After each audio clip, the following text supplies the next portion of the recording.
sommes réunis pour une trentaine de minutes environ. On va essayer de respecter ce planning.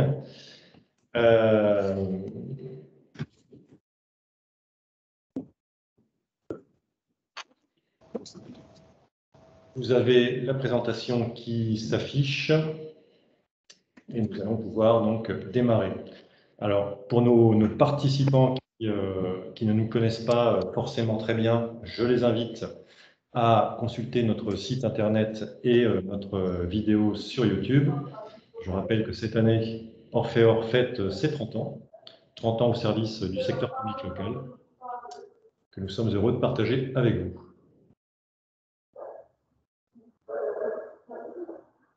Donc, sans plus attendre, démarrons dans le vif du sujet. Alors, nous sommes en fin d'année. C'est à la fois l'heure des bilans, mais aussi la nécessaire préparation de l'exercice à venir. C'est ce que nous allons aborder aujourd'hui sous le prisme de la préparation budgétaire du service de la dette. Cette préparation donc en 3 parties. Un point obligatoire sur les marchés financiers qui sera assuré par le collègue Baptiste Dupuis. Un petit point d'étape sur l'Observatoire des financements d'exercice et la préparation des consultations de début 2022. Et puis la construction de notre budget, cœur de ce webinaire. Alors, pour démarrer, donc, comme vous le savez, chez Orphéor, nous accordons une attention toute particulière aux marchés financiers. On ne peut donc pas échapper à un petit récapitulatif de l'année écoulée et bien sûr un peu de perspective. Donc je vais laisser la parole à Baptiste Dupuis, notre ingénieur en finance de marché. Baptiste, c'est à toi. Merci Philippe. Bonjour à toutes et à tous. Donc, comme l'a introduit Philippe, je vais vous parler on va faire un bilan ensemble de ce qui s'est passé sur les marchés financiers pendant cette année 2021 et même plutôt 2020-2021 pour couvrir toute la partie Covid. Et donc,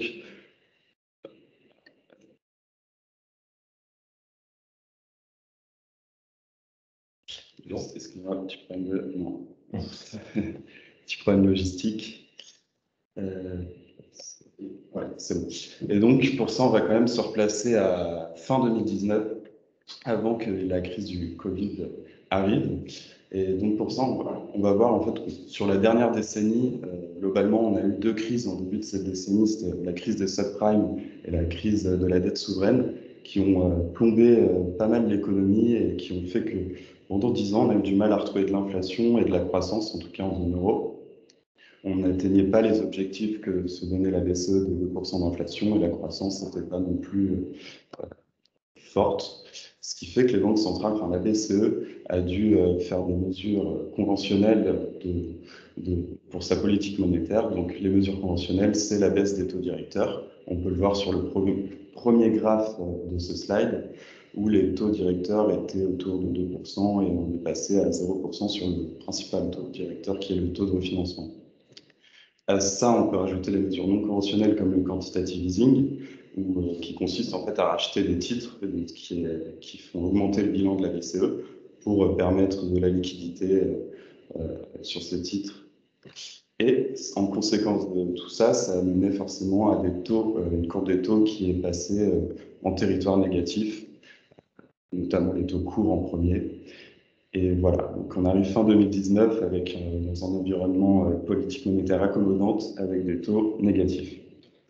Et du coup, début 2020, en mars, on a les annonces des premiers confinements et là, grosse tension sur les taux courts et taux longs, où on voit le Euribor 3 mois qui prend presque 30 BP en quelques jours. Même chose sur le CMS euro 10 ans. Et donc, sans plus attendre, la BCE a pris des mesures dans le même mois, c'est-à-dire un assouplissement sur le TLTRO, des extensions en titres éligibles au rachat, ou encore des souplesses sur les collatéraux demandés en contrepartie de ces titres, ce qui a permis de faire baisser les taux, enfin de revenir à des niveaux pré-Covid. Ouais.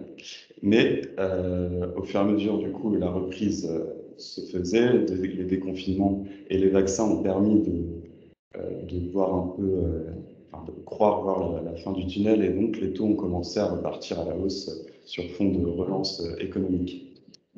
Et enfin, vers mi-2021, on a quand même eu une nouvelle correction sur les taux, notamment à cause du variant Delta. Et puis, il y a eu aussi la revue stratégique de la BCE en juin 2021 qui finalement a fait comme la Fed, c'est-à-dire qu'elle s'est permis le fait de dépasser l'objectif de 2% d'inflation. Voilà. Donc, ce qui fait qu'on s'est retrouvé avec des liquidités plus que jamais abondantes. On a pris près de 80% entre le début de la crise et actuellement. On est passé de 5 000, enfin, le bilan de la BCE est passé de 5 000 milliards à 8,8 000 milliards d'euros. Voilà, c'est une progression bien plus importante que ce qui s'est passé en toute une décennie pour lutter contre les deux crises du début. Et avec ces liquidités plus que jamais abondantes, ça a permis de conserver, en tout cas pour les banques, un coût de la ressource assez faible malgré le mini crack en mars. On voit qu'on est monté à près de 100 BP sur le spread de refi 5 ans. C'est une estimation, ce coût de la ressource. Et finalement, en quelques mois, on est revenu à un niveau assez stable, ce qui a permis de continuer l'octroi des crédits aux entreprises, aux particuliers, et donc d'alimenter l'économie. Mais le problème, donc, c'est que les confinements qu'il y a eu un peu partout dans le monde ont généré beaucoup de difficultés d'approvisionnement. On peut le voir par exemple sur le premier graphe qui représente, qui est un proxy également du coût du transport maritime mondial, où on voit qu'entre on ne voit pas forcément sur le graphe, mais entre un point bas et le point haut qu'il y a eu il y a quelques mois, ça a fait x10 quand même, cet indice. Donc, x10 sur le coût du transport maritime, forcément, ça génère des tensions d'approvisionnement.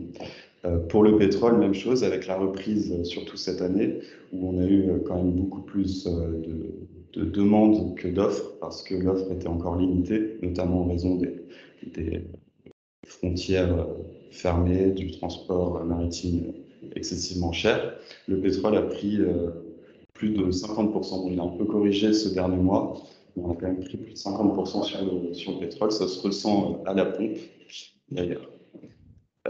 Voilà. Et ça se ressent aussi sur l'indice des prix à la consommation, puisqu'on voit que l'inflation de la zone euro, qui était déjà à 4,5% pour le mois d'octobre, est maintenant estimée, donc l'estimation flash pour le mois de novembre, à 4,9%. Donc, on n'aurait pas encore atteint ce pic d'inflation soi-disant temporaire.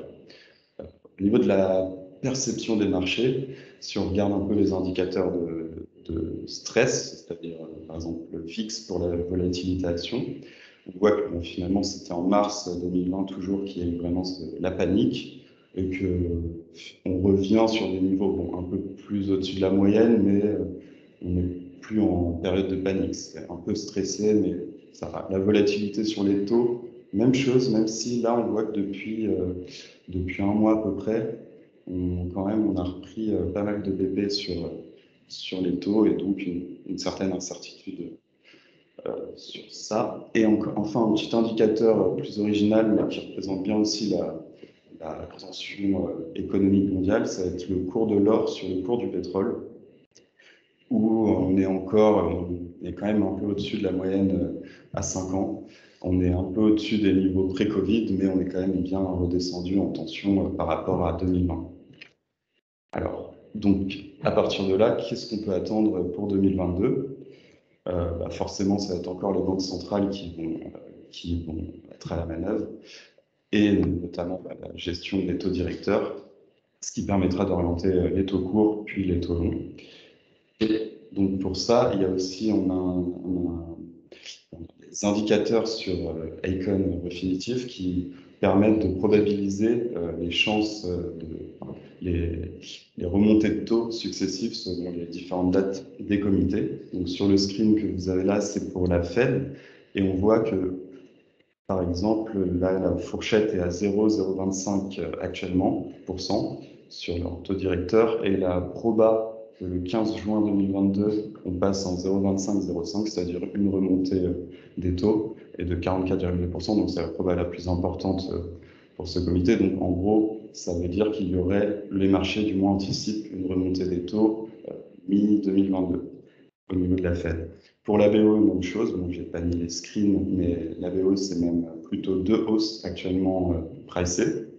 En revanche, la BCE, il n'y aurait pas de hausse pour 2022, ce qui correspond aussi à ce que dit Madame Lagarde en parlant plutôt de 2023 avant d'y penser. Mais la BOE, d'ailleurs, la BOE était censée, en tout cas d'après les marchés, remonter ses taux dès cette fin d'année, mais elle a préféré repousser.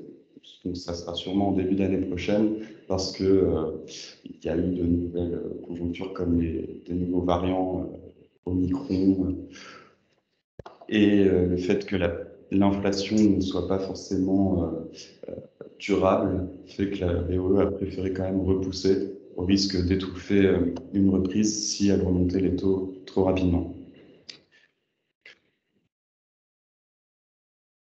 Donc la question maintenant, puisqu'on a compris, c'est l'inflation qui va driver la politique monétaire des banques centrales, enfin sur la BCE pour le coup, parce que c'est quand même, on rappelle, le mandat principal de la BCE, c'est la stabilité des prix.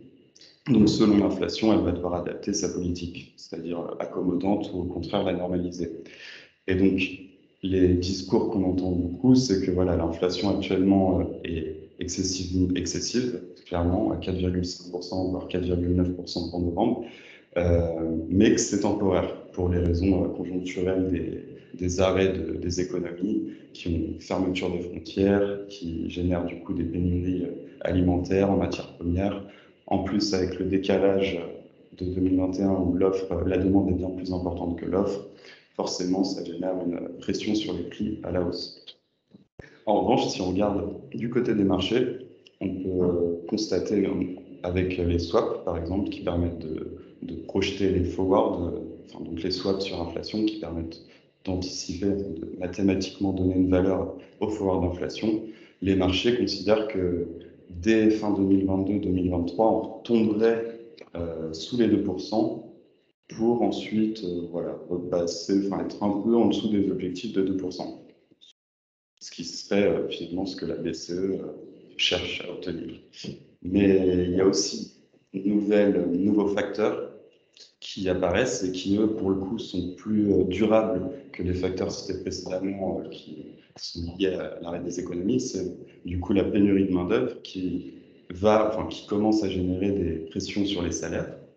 Le coût du logement qui augmente également, ou encore le changement structurel au niveau de la transition énergétique qui génère des prix à la hausse également. En revanche, il y a toujours aussi ce qu'on a eu pendant la dernière décennie, c'est-à-dire les forces déflationnistes qu'on connaît comme la digitalisation, la mondialisation, technologie et la démographie vieillissante. Donc là, en fait, il y a deux écoles. Il y en a qui voient une inflation durable et d'autres qui persistent à dire que l'inflation ne sera que temporaire et pourrait même retomber sous les objectifs de la BCE comme ces 10 dernières années. Donc si on veut conclure, on pense quand même que la tendance est haussière sur les taux, comme on l'a vu un petit peu en 2021, avec des politiques monétaires qui vont normaliser, les banques centrales qui vont normaliser tranquillement leur politique monétaire, très progressivement, avec une petite attention quand même à la situation sanitaire, parce qu'effectivement, s'il y a des variants plutôt dangereux, on pourrait se refaire confiner brutalement, ce qui recréerait des grosses tensions d'approvisionnement et l'économie serait inactive. Et il y a aussi, du coup, ce qu'on vient de citer, c'est l'incertitude sur le plus long terme au niveau de l'inflation. Est-ce que l'inflation va rester ou non? Auquel cas, les banques centrales devront s'adapter à cette inflation. Et donc, on a 3 scénarios, avec les 2 scénarios extrêmes, on va dire, ce qu'on ne pense pas qu'il ne va arriver, mais on a mis 25% de chance sur ceci. C'est la nouvelle vague de Covid qui pourrait être très violente, qui générerait donc un arrêt des économies, ce qui ferait que les banques centrales et la BCE continueraient d'abonder le marché de liquidités comme en 2020, et donc des taux qui seraient stables, contenus et sous contrôle. L'autre scénario qu'on ne pense pas non plus, mais qui n'est pas impossible, ça serait que le Covid donc, ait peu d'impact et que l'inflation soit vraiment temporaire et qu'on retourne du coup vraiment sous les 2% comme on avait été pendant 10 ans. Dans ce cas-là, il y aurait un retrait des mesures Covid telles que le plan d'emergency pour chasse programme, le PEPP, qui était mis en place pour le Covid. Mais du coup, les banques centrales resteraient quand même accommodantes comme ces 10 dernières années. Donc là, incertitude légère sur les taux. Et on pense quand même que le scénario principal, ça va être le Covid aura peu d'impact, du moins pas comme il a pu l'avoir en mars 2020, et que l'inflation est finalement durable sans pour autant être à 4 ou 4,5% comme actuellement, mais supérieure à 2%, et donc on s'attend à une normalisation progressive, et donc des taux qui vont monter très progressivement. Voilà, je rends la parole à Philippe. Ok, merci Baptiste. Nous comprenons donc que les politiques monétaires seront essentiellement guidées par la persistance ou non de cette inflation, le retour, l'évolution en tout cas de cette pandémie qui n'en finit pas malheureusement. Alors ce qui nous laisse à penser que 2022 ne sera toujours pas l'année d'un calme retrouvé ou d'une croissance sereine.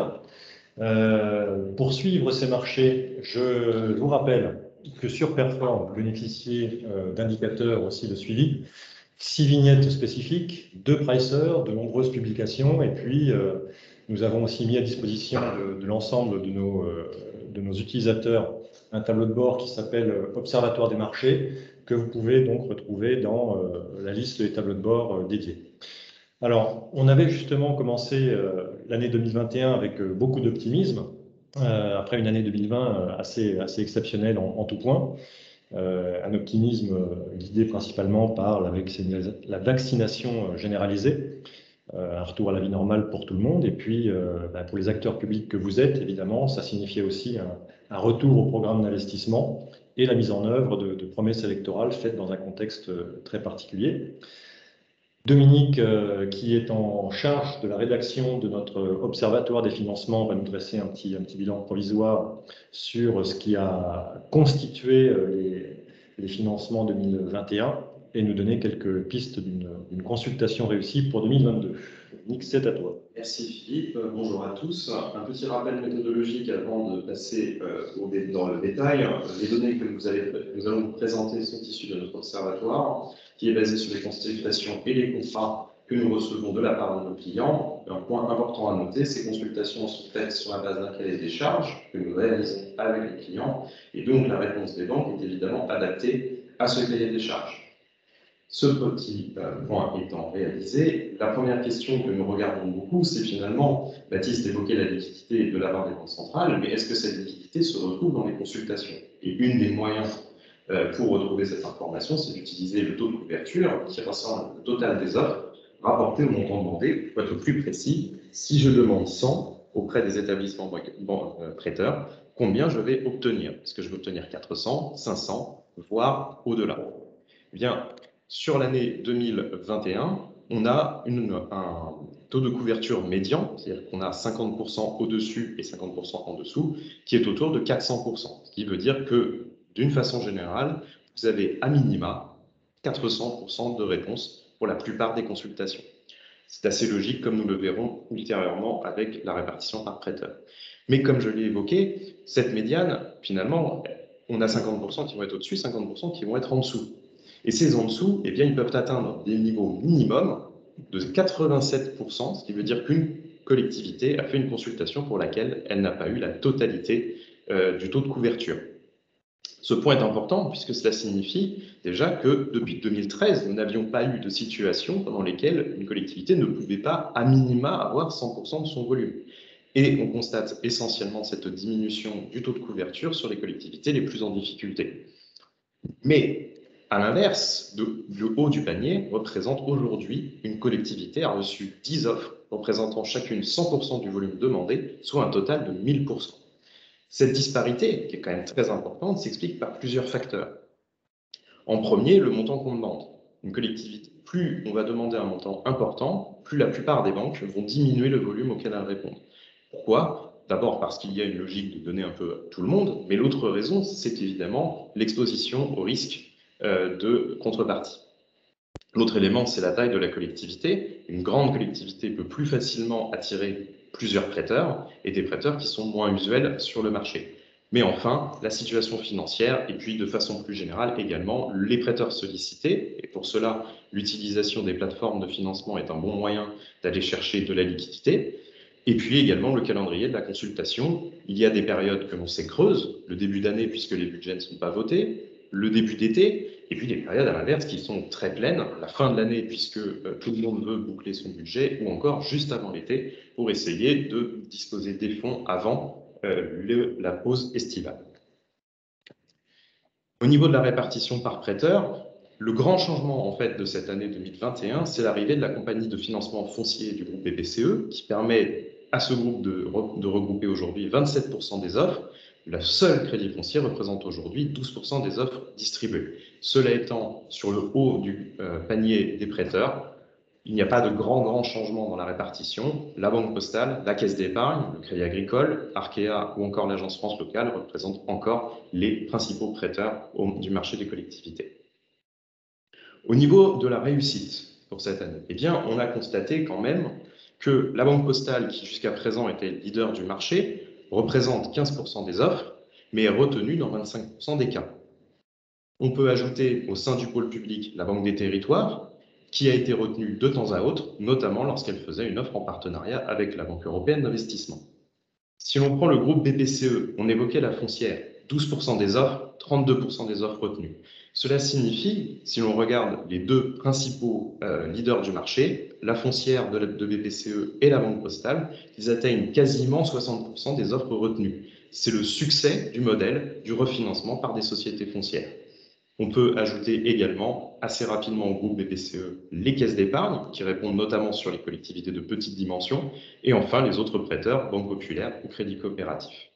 Et si l'on ajoute enfin les autres banques, on est quand même aujourd'hui, elles doivent se partager un petit peu plus de 40% du marché.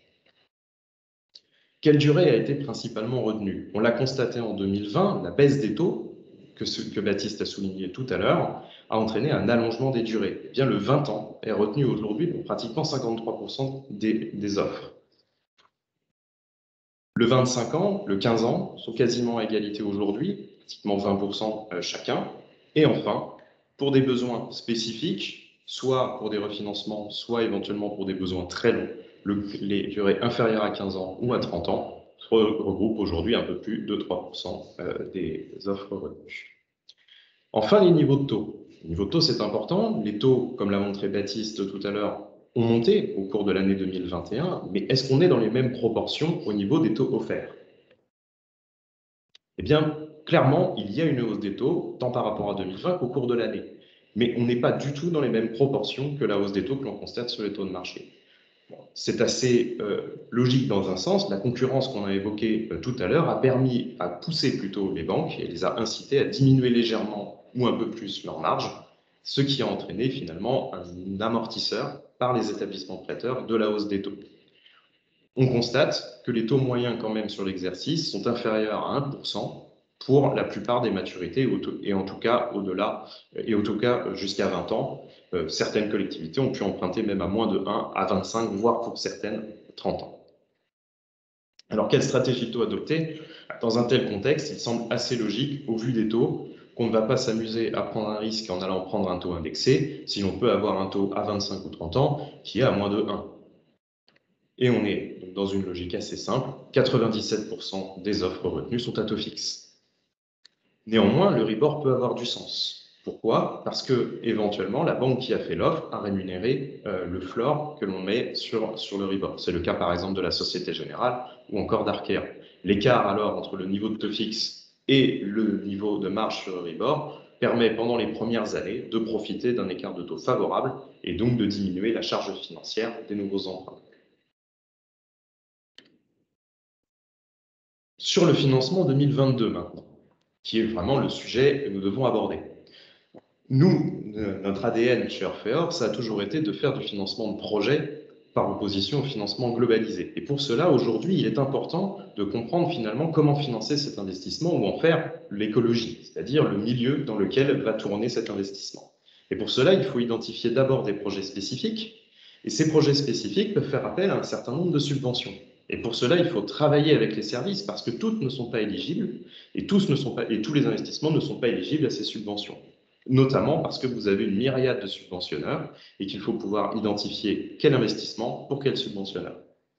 À partir de là, une fois qu'on a nos subventions et nos fonctionnements habituels, le FCTVA ou l'autofinancement, eh bien, on peut définir un plan de financement qui va nous permettre d'aller rechercher les besoins à court, moyen et long terme et identifier ensuite les prêteurs vers lesquels on va se tourner. Et pour cela, on va multiplier les canaux de financement, le marché bancaire classique, mais qui lui aussi commence aujourd'hui et même depuis plusieurs années à proposer des offres spécifiques, notamment les prêts verts de la Banque Postale ou encore les prêts à impact d'Arca et de la Caisse d'épargne, mais aussi les prêteurs institutionnels, la Caisse des dépôts, la Banque européenne d'investissement, qui eux nécessitent parfois ont des exigences environnementales particulières. Et pour cela, le travail que l'on a fait avec les services pour bénéficier de subventions peut également servir pour satisfaire aux exigences de ces établissements prêteurs.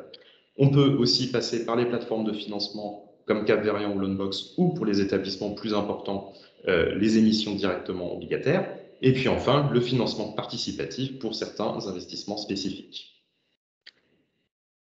Une fois que l'on a identifié ces prêteurs, on peut attaquer la rédaction de son cahier des charges pour les différents produits, ligne de trésorerie, prêt relais ou financement long terme, et définir les clauses essentielles, mobilisation des fonds, profil d'amortissement, avant d'enfin faire jouer la concurrence et négocier avec les banques. Cette méthode permet d'obtenir les meilleurs financements pour l'exercice 2022. Merci Dominique. Merci. Pour résumer, donc une année 2021 marquée par le retour sur le marché du groupe BPCE via sa foncière, aussi par un attrait de plus en plus marqué pour les prêts verts, écologiques ou responsables, des financements toujours à très bonnes conditions de taux, de liquidité, sur des durées qui s'allongent. La question qui se pose bien évidemment pour cette préparation budgétaire, c'est est-ce que ça va durer? Est-ce qu'on va rester sur cette même dynamique? Alors, Baptiste nous disait tout à l'heure que la tendance était plutôt haussière, certes, qu'il ne fallait pas sous-estimer malheureusement les risques d'une rechute économique qui serait, somme toute, assez bénéfique pour les taux. Alors, pour entrer dans le vif du sujet de cette préparation budgétaire, comme vous le savez, c'est un acte qui se fait en deux temps. Un temps comptable, c'est un exercice qui nécessite d'ouvrir les crédits, de disposer des autorisations nécessaires et, un dernier point très important, respecter le principe de prudence. Je me permets sur ce point-là, parce qu'on est en fin d'année et qu'on constate tous les ans certains de nos clients qui arrivent à la peine de leur crédit ouvert, n'hésitez pas à être un petit peu lâche sur les montants que vous allez mettre sur votre budget primitif. Ce serait dommage de faire une décision modificative ou un budget supplémentaire pour quelques centaines de milliers d'euros, tant sur le capital que sur les intérêts. Acte comptable donc, acte politique bien évidemment, puisque ça traduit une ambition pour le mandat, obligation d'afficher une dette maîtrisée et d'éviter toute décision modificative, on l'a dit. C'est un sujet qui est très regardé, la dette, vous le savez tous. Anticiper des opérations de gestion active sur l'exercice, alors là aussi, depuis quelques années, on a mené chez Orfeor énormément d'opérations de refinancement ou de renégociation. C'est un sujet qui est forcément guidé par la baisse des taux et les marchés favorables. Eh bien, ça va continuer probablement sur 2022. On a renégocié cette année des lignes qu'on ne pensait jamais renégocier. Eh bien, il n'y a pas de raison que sur 2022, on stoppe le mouvement. Et donc, on va certainement encore avoir des opérations à faire. Il faut le prévoir donc, dès le budget primitif, notamment sur le 136, on va y revenir. Pourquoi pas se constituer une petite réserve? C'est ce qu'on appelle entre nous dans le jargon la cagnotte du directeur des finances. Faire une petite réserve sur le chapitre 66 qui pourra permettre en fin d'année d'être éventuellement réaffecté à d'autres sujets. Donc la préparation budgétaire doit concilier évidemment ces deux objectifs et on va s'acharner donc à établir quelques hypothèses.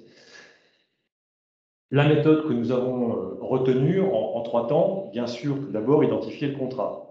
On ne va pas parler des taux fixes puisqu'il n'y a pas de surprise, mais essentiellement des taux indexés, puisque c'est sur ce sujet que se concentrent les problématiques. Alors, parmi les taux indexés, on distingue tout d'abord quelques familles, quelques grandes familles. Les Euribor, selon leur maturité, 3, 6, 12 mois, quelques mensuels, mais pas trop, puis surtout des moyennes de plus en plus, sur les phases de mobilisation ou sur certaines banques qui affectionnent particulièrement cet index-là. Alors, la famille des TAG, TAM, on a publié donc, il y a quelque temps un zoom spécifique sur le sujet et Baptiste a rappelé cette semaine dans l'édito de l'e-marché les points d'attention sur la disparition de Léonia et donc l'impact que cela va avoir sur tous les dérivés concernés. Donc le tag, les tags et le TAM en sont concernés bien évidemment. Je vous invite à relire toute cette littérature qu'on a mise à disposition au fil du temps et à revenir vers nous en cas de soucis ou de questionnement. Et puis la famille livret A, des LEP, des taux réglementés au sens large. Nous allons identifier évidemment s'il y a des floors ou pas sur les contrats, repérer les fixings, pré ou post-fixés, et donc savoir si nous sommes en présence de taux déjà connus ou pour lesquels il va falloir estimer une valeur plus future. Et puis enfin, alors c'est un sujet qui est derrière beaucoup de nos clients, mais qui reste encore présent chez certains, les fameux produits structurés. Alors, la distribution des produits structurés dans les années 2000 a fait l'objet de beaucoup d'innovations chez les banques, donc on sent bien que ça va être du cas par cas lorsqu'il va falloir prévoir les crédits sur ces emprunts-là. Il va falloir prendre en compte aussi, évidemment, la présence ou pas du fonds de soutien avec l'aide apportée. L'objectif sera évidemment de mesurer la volatilité potentielle de vos index et d'établir une fourchette haute et basse pour votre prévision personnelle. Alors, quelles hypothèses pour 2022? Est-ce que nous allons travailler sur les fameux taux forward qui sont un petit peu trop le réflexe conditionné de certains sur cette préparation budgétaire? Eh bien, je rappelle que les forwards, c'est un simple calcul mathématique, c'est une valeur à l'instant T qui peut bouger quasiment d'heure en heure, ça n'a aucune valeur prédictive, bien évidemment, et puis surtout, pour 2022, comme les années précédentes, les taux forward sont négatifs. Est-ce bien sérieux de prévoir des taux négatifs sur un exercice de prévision budgétaire? Bien sûr que non, nous n'allons pas retenir cette hypothèse-là. Est-ce que nous allons retenir aussi des taux économiques? Alors, Baptiste a fait le récapitulatif des marchés et de ce que nous pouvons en anticiper sur l'exercice à venir. Eh bien, face au risque de pandémie notamment, mais aussi d'inflation, eh bien, est-ce qu'on ne sera pas amené avec le doigt mouillé à faire une estimation trop faible ou trop forte sur ces prévisions-là? Donc nous sommes trop dans l'interrogation sur ces prévisions et nous ne préférons pas forcément tenir compte de façon extrême de ces scénarios. En revanche, nous pouvons tout à fait prévoir des taux qu'on appelle budgétaires, c'est-à-dire des hypothèses prudentes et une prévision conforme à vos objectifs. C'est évidemment l'hypothèse que nous allons retenir. Par catégorie d'index, donc on l'a introduit tout à l'heure, nous sommes livrés chez Orfeo au sein de l'équipe à établir un consensus, qui n'a pas toujours été consensuel, mais nous sommes arrivés à ce consensus d'entreprise, en tout cas, sur l'ensemble des index que nous avons regardés, observés. Et donc, nous avons établi cette grille, ce fameux taux minimum, ce fameux taux maximum à l'intérieur duquel il semble pertinent d'avoir une prévision budgétaire. Eh bien, pour les index monétaires, pas de grosse surprise. Évidemment, nous retenons en taux minimum un taux zéro, on l'a dit tout à l'heure. Pas du tout intéressant, utile, ni même sérieux de retenir des valeurs négatives sur cette préparation budgétaire. Par contre, en termes de taux maximum, là aussi, Baptiste rappelait que la BCE n'avait pas du tout l'intention d'augmenter ses taux sur 2022. Pour autant, on doit quand même impacter un petit peu une surprise qui viendrait, ce qui serait d'ailleurs une bonne surprise, hein, que la pandémie se résorbe et que l'économie devient plus en croissance. Les valeurs, donc en fin de mois de mi-novembre, vous sont affichées, on est en négatif partout, donc entre 0 et 0,25, a priori ce sera le bon choix pour vous.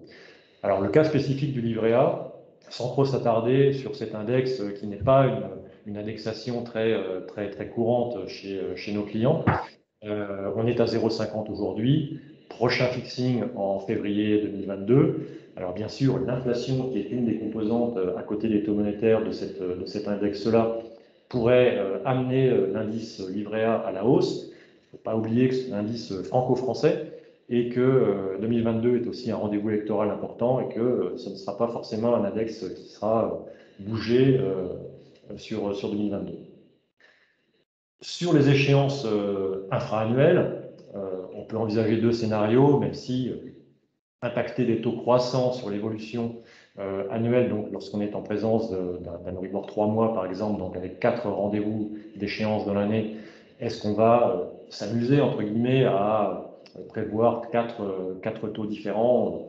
Je ne suis pas forcément favorable, je préférerais qu'on vous incite à faire un taux moyen pour l'année, donc compris dans la fourchette de taux minimum et de taux maximum. Pour cette étape-là, évidemment, on y reviendra en dernière page, on vous invite à prendre rendez-vous avec votre consultant pour construire vos propres hypothèses. Sur les emprunts structurés, je ne vais pas m'y attarder, puisque nous avons pour beaucoup de formules une sérénité à l'œuvre, notamment pour ceux qui sont à base d'Euribor ou de Libor-dollar, où le taux bonifié sera certainement, l'exercice arrivera certainement sur l'exercice 2022. En revanche, deux petites alertes sur les produits de pente et les emprunts de type Chanel, hein, les écarts de CMS, GBP, Euro, qui sont à surveiller. Alors une surveillance toute relative, puisque là aussi on est plutôt serein sur ces formules-là, avec peu de risques malgré tout de dépassement de barrière. En revanche, tout ce qui est à base de formules impactant des parités de change, eh bien là on est dans un scénario très défavorable depuis déjà pas mal d'années, et il y a peu de chances que ça évolue favorablement sur 2022. Donc là, c'est évidemment une échéance dégradée qu'il faut prévoir, peut-être même en forçant un peu le trait, parce que là aussi, sur les devises, c'est beaucoup plus volatile que sur les taux. Donc n'hésitez pas à forcer un petit peu le trait, quitte à se faire peur, et à rentrer dans ce qu'on appelle un stress scénario sur ces sujets. Enfin, sur les emprunts 2022, donc les emprunts à la campagne que vous allez lancer sur l'exercice à venir, eh bien, Dominique faisait l'état tout à l'heure des consultations récentes où les taux restaient malgré tout, malgré une hausse récente, dans des proportions qui sont tout à fait acceptables. Nous sommes sur des taux inférieurs à 1% sur quasiment toutes les durées. Et nous avons prévu là aussi un taux minimum ou un taux maximum sur ces consultations qui dépendra essentiellement, évidemment, de la période à laquelle vous lancerez votre consultation, puisque si vous lancez en janvier ou février, bien évidemment, on se rapprochera des taux minimums, c'est-à-dire ceux qu'on connaît aujourd'hui. Je vous ai rappelé l'état des lieux sur le baromètre de la semaine dernière. Eh bien, c'est ce qui pourrait être à l'œuvre aussi en début 2022. Au contraire, si vous avez une consultation qui va se reporter, comme beaucoup, sur la fin d'année, donc à l'automne, après les congés d'été, eh bien là, le risque que ces taux évoluent à la hausse est évidemment plus présent. Ne pas oublier évidemment, mais ça vous le savez, que le risque crédit de chaque collectivité est important. Personne n'a la même situation financière, personne n'a en face de soi des banques qui ont la même perception de votre capacité à rembourser votre dette. Et là aussi, évidemment, votre qualité de signature est très importante. Un petit pense-bête qui vous sera rappelé dans le Zoom Actu que vous recevrez juste après sur les comptes, mais là, on va y passer très rapidement. Et puis, donc, l'objectif 2022, c'est la construction de votre budget. Donc, des maquettes budgétaires en format classique ou en format totem, ça va être votre sujet dans les 3-4 ans. Le rapport d'orientation budgétaire pour certains et en début d'année pour les plus tardifs. Je vous rappelle que sur Perform, évidemment, on est là pour vous aider à mettre en œuvre tout cela. Des taux 2022 qu'il faut projeter, calculer des ICNE, simuler vos emprunts à venir, établir vos comparatifs à partir des ratios financiers que nous mettons à disposition depuis maintenant quelques années. Je précise sur ce point que les données 2020 sont bien sûr à jour, avec la petite nouveauté de cette année, c'est que l'OFGL distribue de plus en plus de données publiques. Et nous avons pu donc impacter aussi tout ce qui est SDIS et syndicats sur ces ratios comparatifs et récupérer, notamment pour les intercos, c'est une bonne nouvelle pour elles, les ratios comparatifs de strates qui n'existaient pas auparavant sur les données NIMEFI. Vous pourrez évidemment, avec notre aide si besoin, donc construire des tableaux de bord dédiés sur Perform. Alors, concrètement, comment ça se passe? Eh bien, je vous invite à aller sur notre site internet, sur la page d'accueil, sur laquelle nous avons positionné un calendrier pour lequel vous pouvez donc positionner des demandes de rendez-vous sur l'ensemble de l'équipe qui vous accompagne. Et en fonction des créneaux disponibles de chacun, eh bien, de toute façon, vous serez contacté par chacun d'entre nous pour prendre rendez-vous. Voilà, je constate que Bernard Andrieux est arrivé à mes côtés pour fermer le banc de cette présentation.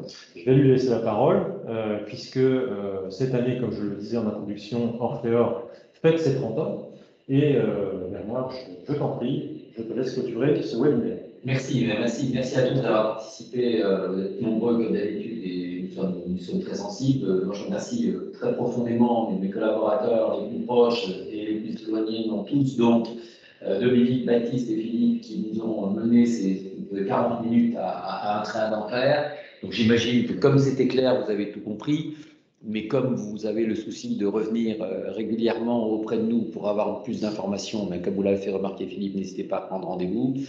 Moi, je voulais effectivement souligner que nous avions 30 ans cette année. 30 ans, ça se fête. Donc, pour tous ceux qui ont participé à notre jeu concours et qui, pour certains d'entre eux, ont gagné, vous allez recevoir avant Noël pour mettre sous votre sapin votre cadeau. Donc, merci à tous de votre confiance. Pour ceux qui ne connaissent pas encore ou pas suffisamment, tout ça vous est à votre disposition pour rentrer un peu plus dans les détails. Et cette présentation vous a donné une image, je pense, assez claire de la façon dont nous travaillons. Bonne fête à tous, j'espère que le Covid ne nous touchera pas et que nous pourrons fêter ça dignement. Et à l'année prochaine, merci encore de votre fidélité. Merci à toutes et tous, à très bientôt, portez-vous bien, passez de bonnes fêtes.